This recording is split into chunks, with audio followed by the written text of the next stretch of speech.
23 Summers End Fling, brought to you by Fort George Brewery, Fort Stevens State Park, All Day Disc Golf, and Matt Bailey Realty. This happened over September 2nd and 3rd. My name is Cory Jones. On the mic with me is John Bernardo. How you doing, buddy? I'm well. What's going on, Cory? Just excited to watch some more beautiful Northwest disc golf. Thank you again, everyone, for putting this on. Fairway Media for giving us some coverage to talk about.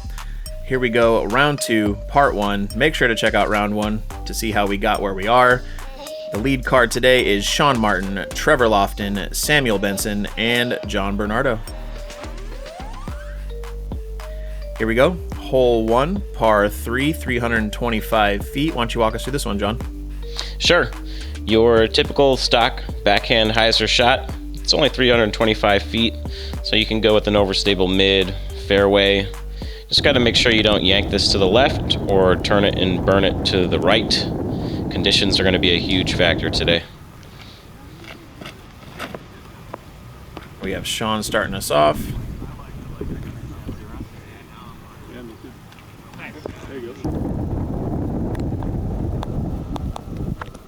It's a little behind the basket, but I mean, it's online. Pretty straightforward shot, and like you said, the conditions are going to be a factor today for sure.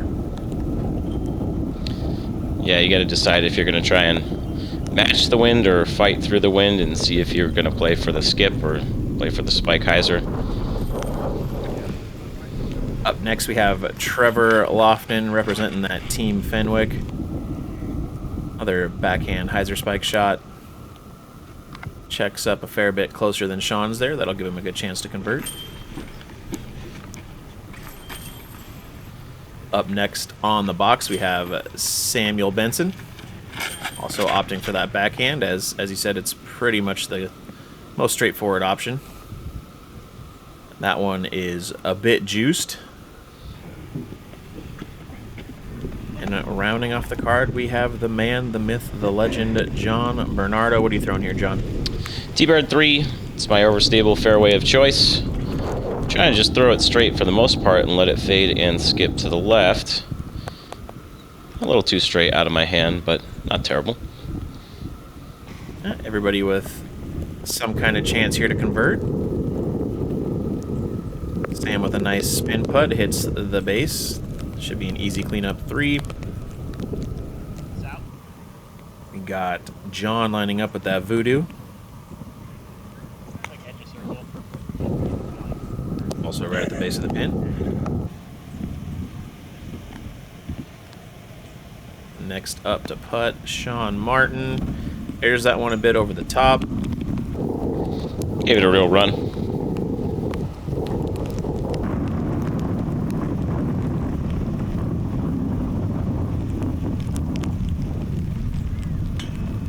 There you go.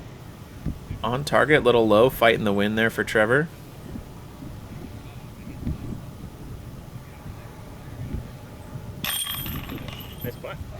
Nice comebacker.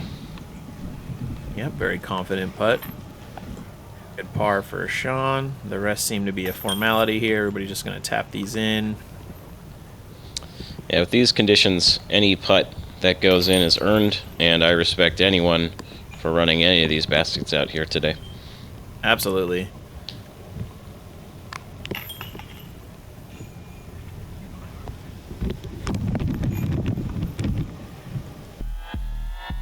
All right, moving on to hole 2, par 4, 630 feet. How do you like to attack this one, John? I like to throw a forehand that's going to push those 2 large trees straight ahead, and then you want it to fade to the right of them, a little shorter than where they're actually at. If you really wanted to, you could throw a backhand turnover and get yourself up the fairway as well.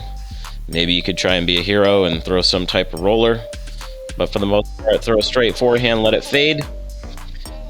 Can land on the ground right where about the drone is. You're going to set yourself up for the next shot to attack into this green, which is still a ways back here. You're going to need to throw another big forehand to get back here, or a backhand turnover. If you can beat these trees here over to the right, you're going to set yourself up for a birdie. Yeah, it's a well-designed hole that kind of forces you to choose a landing zone to attack your second shot. It's not just a raw distance shot, and that's always fun to see. Sean going for the forehand there, just hangs it out a bit straight wide left, kind of catching that cluster. Trevor opting for the backhand over the top of that mound over there. Right back. This is a nice landing zone. Absolutely. Samuel lining up the forehand, and you can see some players throughout the round will be teeing off to either side of the tee pad, as was allowed per the players meeting. If you want to see the players meeting, it was part of round 1, part 1, but that will always be an option for the player throughout the round.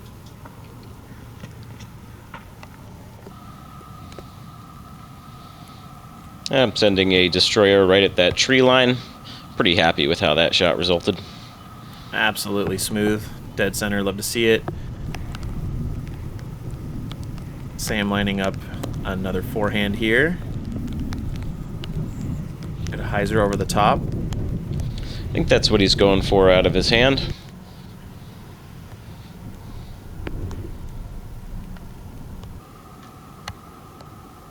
Sean catches a little bit of a limb, trying to get out of that left side there.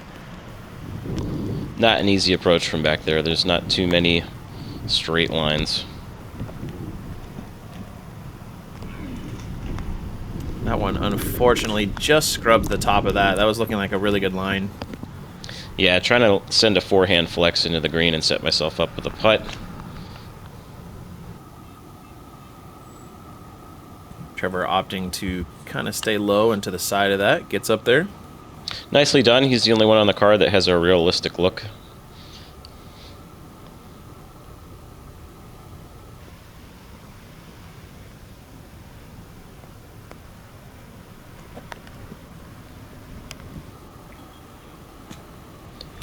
Man, Sean with a real nice flex. Almost skips it up and rings it in.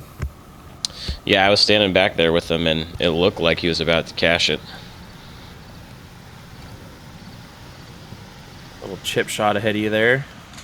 Yeah, just sending a zone into the green. Actually thankful that it caught a little bit of cabbage on the way to slow me down.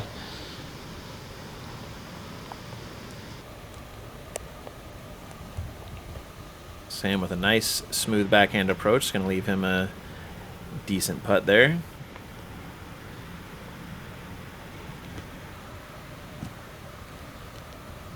Trevor with a little bit of a jump bid leaves it well inside the circle.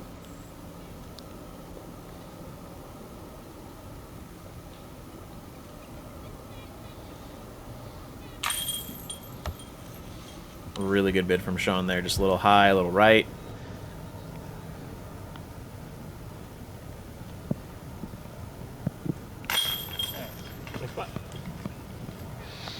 Good pace on Sam's putt. That's a confident putt. Absolutely.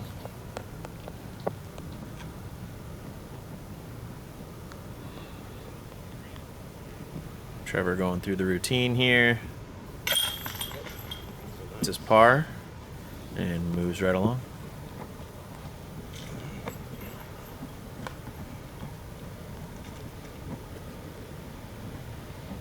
Lining up with the voodoo there to do the same.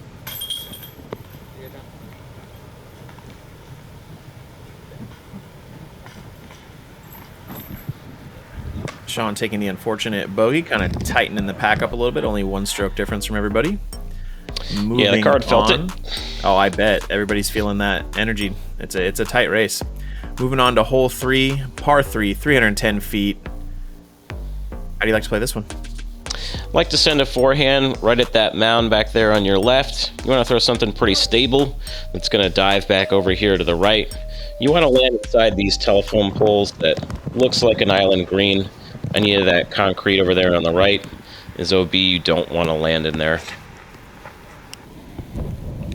Trevor opting for the wide backhand there. Enters the tree with a really fortunate roll forward.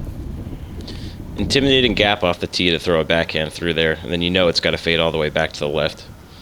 Absolutely. And in addition to the concrete playing OB, the gravel road that follows just alongside the green there does play as a hazard. We learned about that in round 1 during the players meeting. Again, if you have not watched round 1, both part 1 and 2, that is discussed in part 1. This looks like it just turned a bit out of the hand for you there. Yeah, not the best wind reading on my part. Thought I had his disc stable enough to fight back through it, and I just turned it over a little.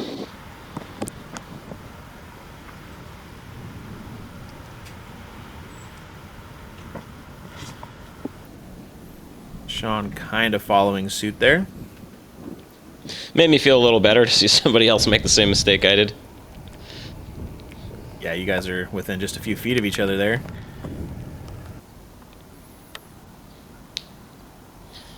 Just kind of yanked that one out of my hand to the left. Sean going to opt for the backhand from there, kind of play a spike angle at it. Yeah, this is a good shot. Absolutely. What's up, John? I think it's me than you, John. And so as we said too, with that hazard being basically just, I mean, directly on the other side of that telephone pole, this does make this a bit of a dangerous putt. But no harm, no foul. You should have an easy conversion there, and you yourself did not land in that hazard either, so you still have a chance to cash this one in with no additional strokes.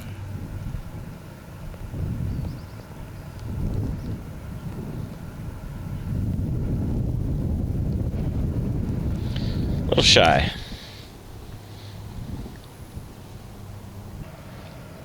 Trevor, after the sole backhand, looking to capitalize here. Get two. Nice bird.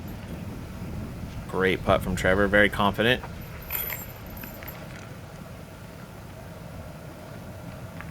With these windy conditions, you gotta be confident when you're making the putt. Absolutely. Unfortunate bogey there for yourself.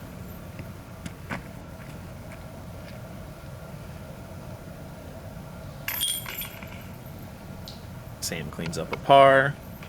Sean likely to do the same. Still anybody's game at this point. 23 holes out here. There is a lot of golf left to play. Hole 4, par 3, 345 feet. Why don't you walk us through this one, John? Sure, pretty straightforward right-hand, backhand hole. You can swing it out wide if you'd like, and then fade it into the green with a skip. You can throw more of a traditional spike right at it. You can't see the basket off the tee, but you know it's there. That mound that we just passed on the left blocks your line of sight. You do not want to be on or near that mound, and that concrete at the fort and surrounding places OB. Trevor hanging one out there. Gonna be well within the circle. Great drive there for Trevor.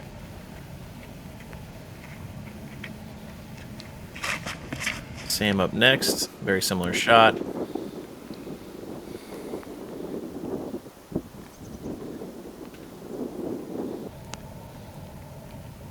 Right up behind the basket. Well played. Sean getting ready to tee off here.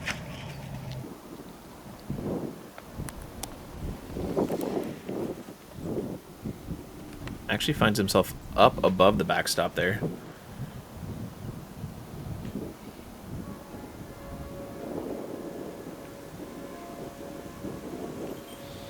Threw a champion beast there that got wind sheared a little bit. Yeah, that dropped a good 5 feet almost instantly. That was tracking really well. So, you're going to hear some discussion on the card. Long story short, this concrete fort and surrounding concrete plays as OB. You can see my disc. It's kind of on top of the sidewalk there, but there's also some grass and some dirt encroaching on that. So I wasn't totally sure if this was considered on the concrete or not. So I am going to play a provisional, as the card called me OB. And of course I have no hard feelings towards anyone on the card, and would encourage anyone, if they think there's a question as to whether they're OB or not, just play a provisional and let everybody know that that's what you're doing. Yeah, that is always an option if there's any amount of question between yourself and your card mates on a lie or anything of that nature, and it does not hurt anybody to play a provisional. Best case scenario, you get the stroke you're hoping for. Worst case scenario, you may be OB, but at the end of the day, it is always an option, and it is the smart play to do. Yeah, I'd also encourage taking a picture. You cannot use or send the picture to the tournament director, but what you can do is look at the picture while you're describing the scenario to the tournament director, so you have a very clear account of what happened. Makes the description a lot easier. Right, and as you said, that technically can't be used by the tournament director, but, you know, again, as you said, 23-hole round, you may not have the remembrance you were hoping to by the time you get to the end of that round. You usually want to push that kind of thing out of your mind and keep competing, so... But yeah, as you saw, the first shot was as if it was out of bounds, second shot was as if it was in bounds.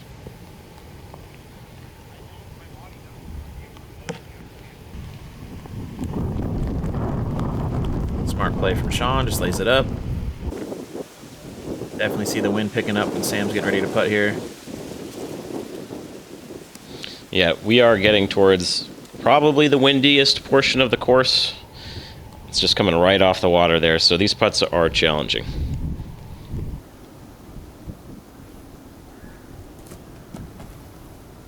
Unfortunately, Sam is feeling that challenge more than the rest right now. Trevor stepping up after a beautiful drive, looking to convert.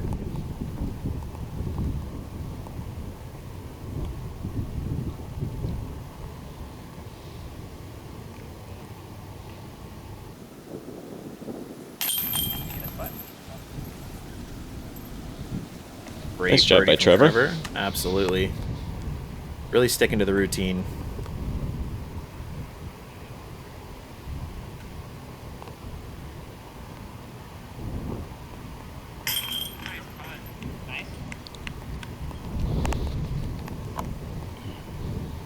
It's a good comeback by Sam.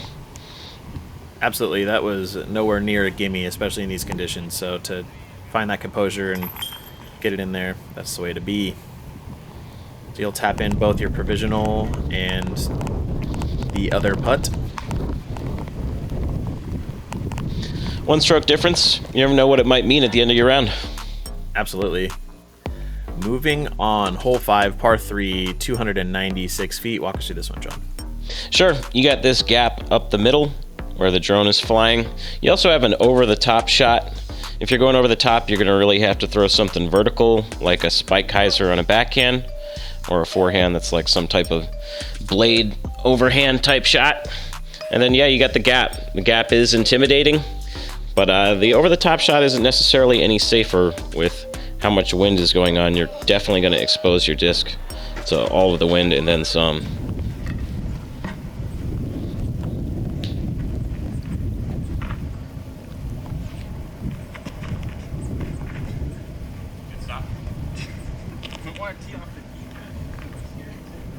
Well, again, you can see Trevor deciding whether he wants to use the tee pad or not, which was an option given by the tournament director. If the player feels unsafe on the rubber tee pad, they are able to use either side of the tee pad.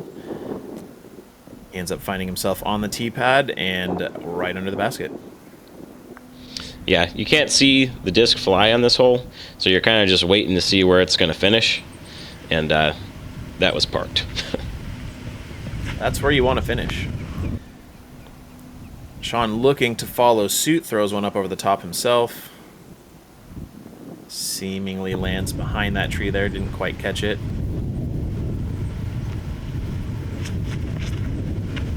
Sam opting to go up the gut, catches left side, and kind of falls right in front of the short pad there.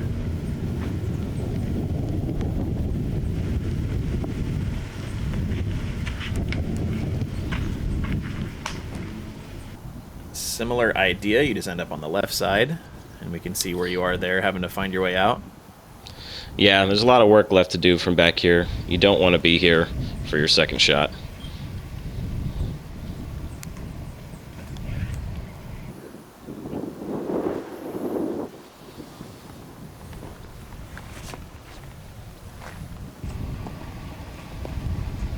Gets up there, though. Yeah, a little ultimate frisbee throw there.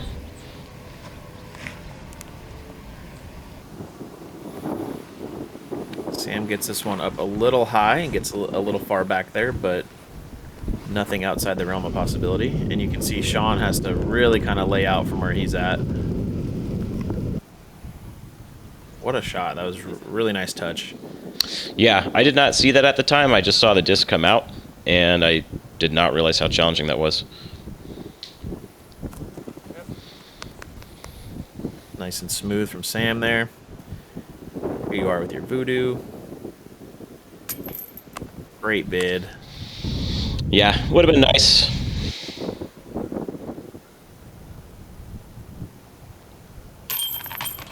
Good par for Sean after being out of position after his drive.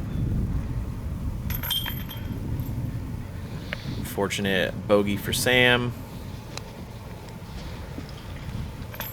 And you as well. But as you said, you were both throwing your second shot from nowhere near an ideal scenario, so. No. Trevor just dropping one in. Getting further away from the card. Hole 6, par 4, 555 feet with a beautiful view of the ocean. How do you like to play this one, John? Sure, I like to play it. There's 2 shelves here. I like to land on that green grass down there, and then you can throw your upshot attacking the basket for a long bid at an eagle. For the most part, you don't want to turn the disc over to the right too far, and you definitely don't want to saw it off to the left. But this is a backhand smash, and you can just really wind up and unload one down here. See how close you want to get.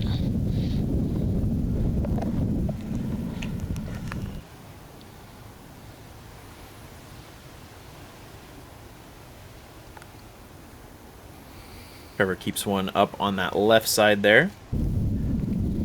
Yeah, as long as you can get it out about 330 to 350 here, you can make this hole pretty birdieable. Sean also kind of staying up on that left side, but gets quite a bit further forward.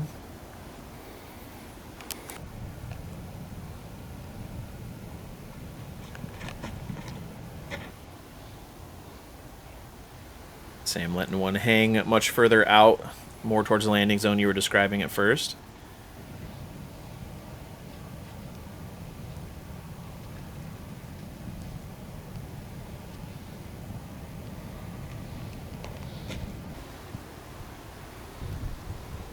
Letting that Star Destroyer fly.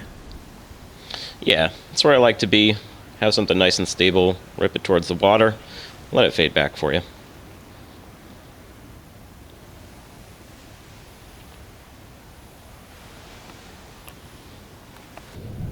This is a fun shot because you get to throw uphill with a natural backstop behind the basket, so you can really give it a run. It's a well-measured shot.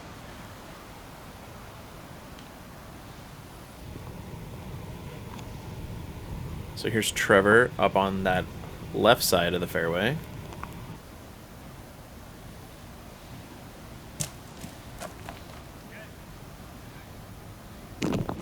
Lands just shy of that concrete that plays OB.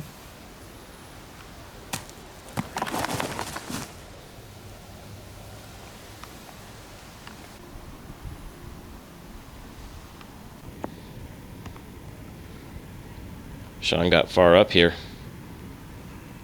Yeah, to be able to jump putt your approach on a par 4 is always a good thing. Unfortunately does not convert, just keeps it a little low. Nice putt. Nice birdie from Sam.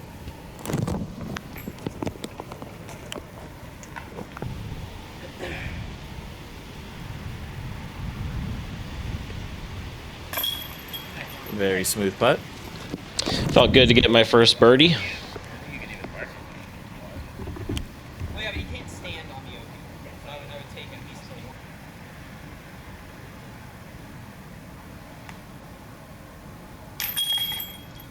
Yeah, as I was walking up, I was like, please don't be either. Trevor with another one. And you can hear a little bit of discussion on the card there about the OB rules and being on that concrete. So, well played. Hole 7, par 3, 240 feet. How do you like to play this one, John? I like to throw it pretty straight and then kind of catch a skip at these wood chips here and skip it up the hill. You can spike it right at the basket. You can give it an ace run. But for the most part, you want the disc to be dying on the way back to the basket to leave yourself as little work to do on the putting green as possible, because the wind is ripping and that's an elevated basket.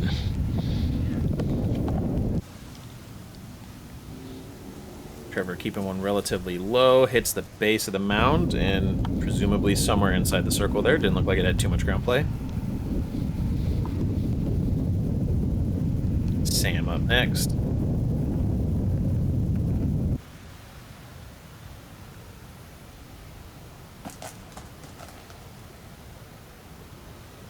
Good shot. Definitely going to give him a chance. There is, as you can hear, the wind is definitely a factor, and there's going to be a little bit of a mound he's putting towards, so we'll have to see how that plays out.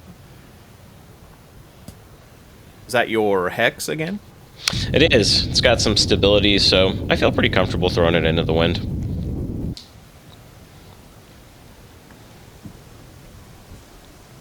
Nice shot there from Sean. These windy tournaments, you got to find a disc that you like and just hammer that thing over and over. Absolutely. Stability is your friend when you're fighting the wind. All right, Sam looking to convert here. Just off the nose, but thankfully it sits right down. That definitely has some roll-away potential. You can hear the wind just whipping as you line up there. A little bit of a soft putt for me. I probably would have been better off just throwing a turbo or something like that. It was just tough to putt nose up into a headwind on an elevated basket. Yeah, that's a scary combo for sure. Sean gets himself a birdie.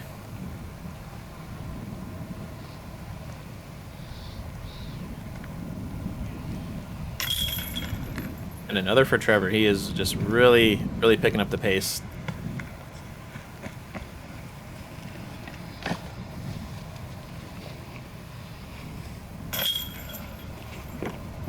Good comeback for par there.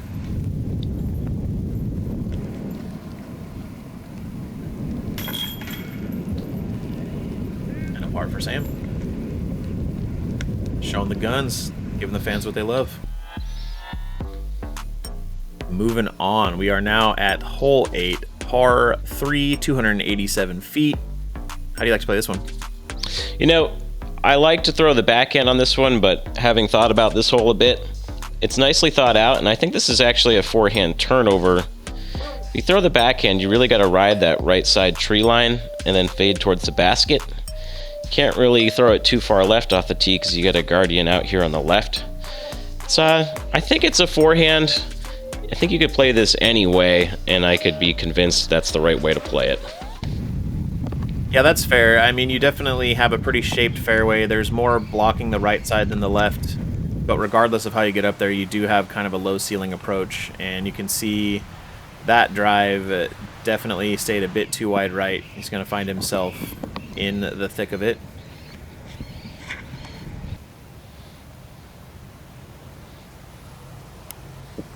Sean keeps that one fairly clean, just ends up on the left side of the pin there.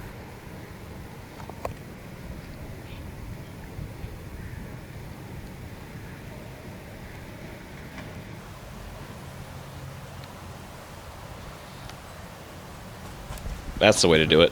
That is an ideal shot.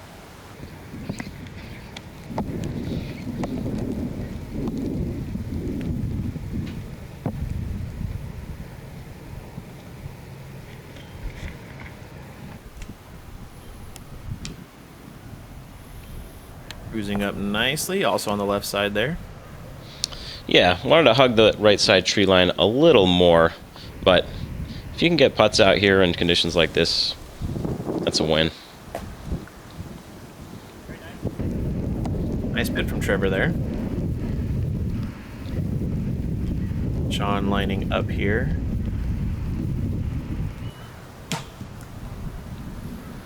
Just a little low, but understandably, I mean, you can see the how low of a ceiling you have to deal with there. Tried to spin it in there. I knew I had to really zip it if I wanted to give it a chance to go in. Sent it long, unfortunately. Looking to come back and convert here. Great putt. Yeah, my best Gannon Burr impression. There you go. Thank you. I'm going to say that's 60% skill, 40% polo choice. That's just me, though. And 100% reason to remember the name. I'm not good at math, but that sounds about right. Yeah. Sam, he's good at math. He wants to write another 2 down. Great birdie from Sam.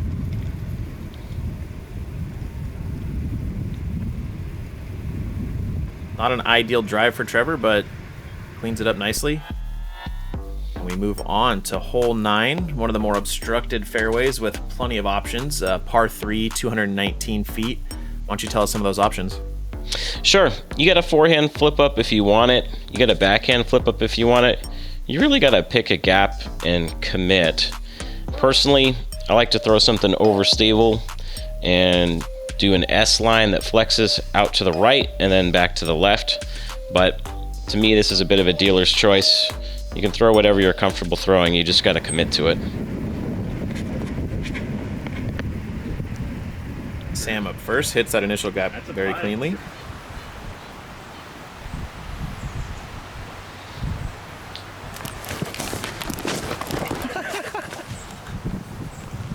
Trevor out here breaking ankles on cameraman. That's the line that I think gets you all the way to the basket. Looks like he juiced it a little bit, but you want to swing it right, let it fade left.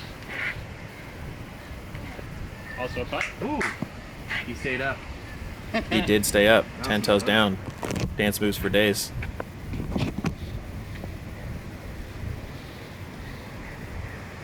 Sean lining up next. Unfortunate, just catches the little bit of that Y there.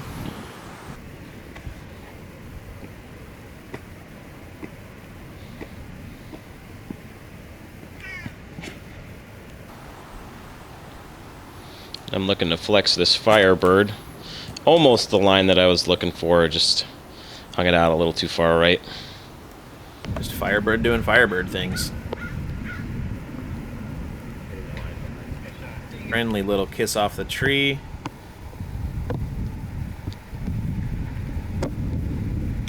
Nice. Beautiful putt.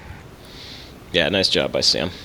Leaving it high enough, giving it a chance to go in. He's got the big tree that's on the hill in the background, so if he goes a little high and long, no harm.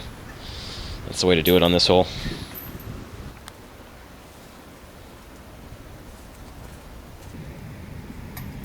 Good bid from yourself. A lot to deal with there. Yeah, got a little tickle out of it. And Trevor just continuing to feel it. Hammers one in there. Hits to neg 12. Steadily distancing himself from the card right now. I try not to watch the scorecard too much, but you start feeling it when it's the same guy on the box almost every time. It's hard to ignore that for sure. Never want it to take you out of your game plan, but it's definitely something you have to notice at that point. All right, moving on to hole 10, par 3, 297 feet. What's the best way to play this one?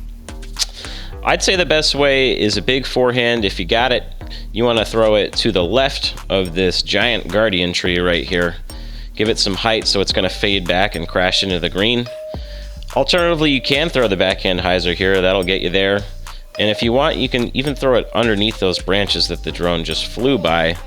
The trick is getting it into this green, or at least getting it to where you can fire a putt through those little guardians that surround the basket. It is definitely a guarded pin in the sense that it's nearly encircled by those trees. There are gaps to play, as you said, but it is definitely a very well-guarded green, and you can hear the conditions, both wind and moisture. They have been a consistent factor for this round. I do feel like 90% of this hole is your drive, and then 10% is did it get through the guardians at the end or not. Yeah, this hole really does kind of force you to pick your placement. Because if you are on the wrong side of one of those walls of trees, it's really a poke and hope to find anything through it. Agreed. Great looking forehand. What are you throwing there? That is a Rive. It is, I think, Royal Grand is the plastic, and it is extremely stable. It definitely fought through that wind very smoothly. Great shot. Sean looking to convert from outside and just catches the front of the rim again.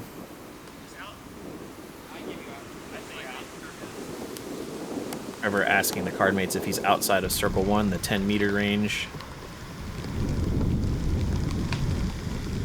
Ball's just a bit short on that attempt there. Great bid by Sam, cuts through the trees there. Yeah, even to draw a medal from where he was at was a victory. Absolutely.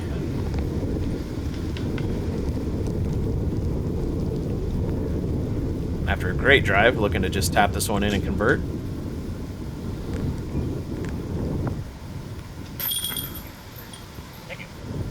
Mark another birdie on the card for the main man, John Bernardo.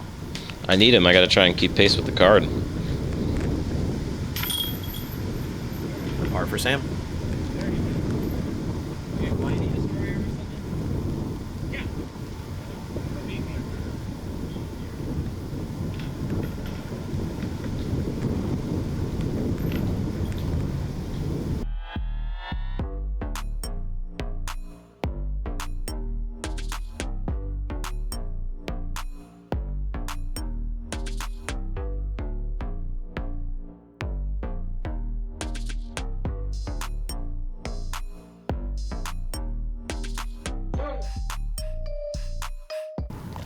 All right, so I'm lining up a rive here, trying to figure out the wind.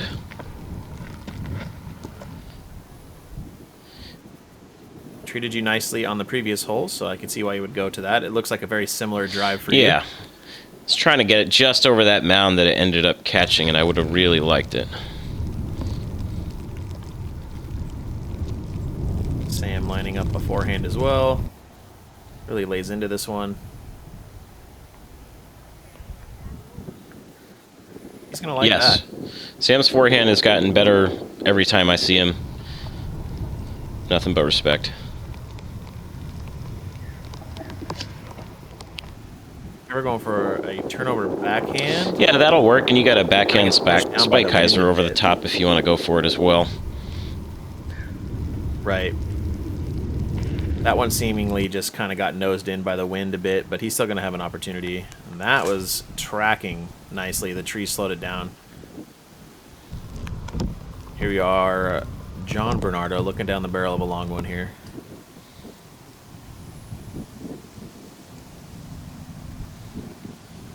Respectable bid.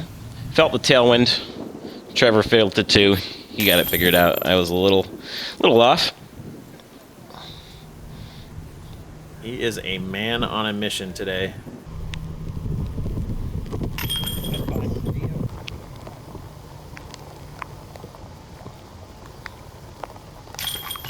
Birdie from Sean as well. So good it didn't want to leave.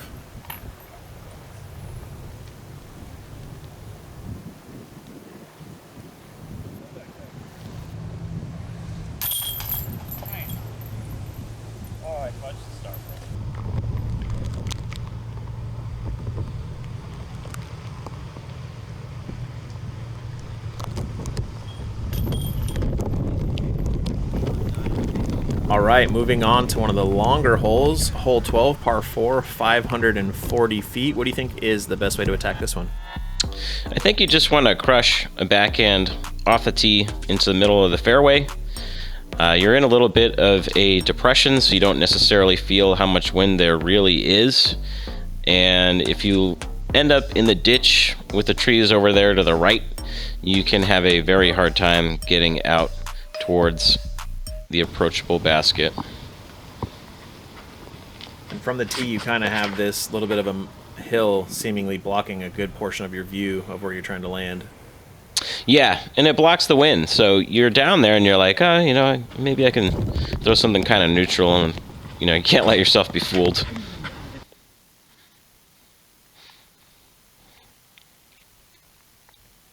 Trevor's is a bit out wide left, probably looking for a little bit of a straight flip, but with that much room to work, I don't think it's going to be too detrimental to him.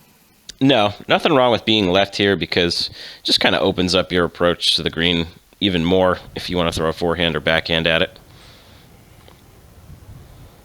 That one was cooking. Yeah, that's a crush. It might not look like it, but it is.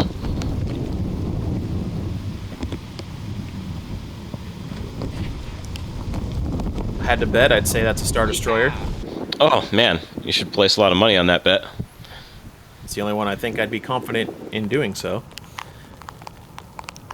Great shot right out in the middle. Trevor lining up a backhand approach here. That's swinging in nicely. Yeah, he's going to like that.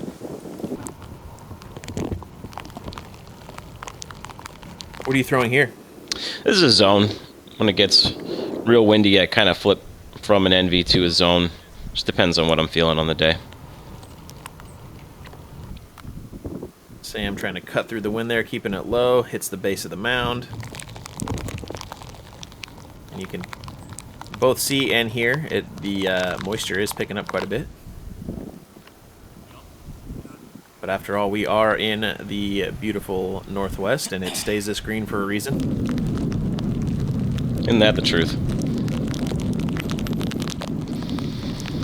Unfortunate with the wind pickup on that. A little wide right, but probably pretty thankful that it didn't go any further down. I was. Great putt.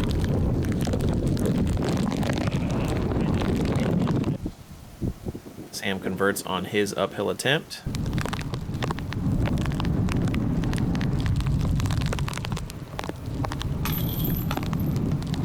Unfortunate. Little high, little left for Sean. Gets some chain, but does not rest in the basket. Oh, Trevor. But you can, again, you can hear the wind. Like, Oh, yeah. none of these putts, as you said, none of these putts are gimmies at all throughout this round. No, and I don't like seeing anyone do poorly, but after those guys missed their putts from similar ranges to me, it made me feel a little bit better. You're like, okay, I'm not alone in this. I can sleep a little easier tonight. Yeah. Wasn't beating myself up as much.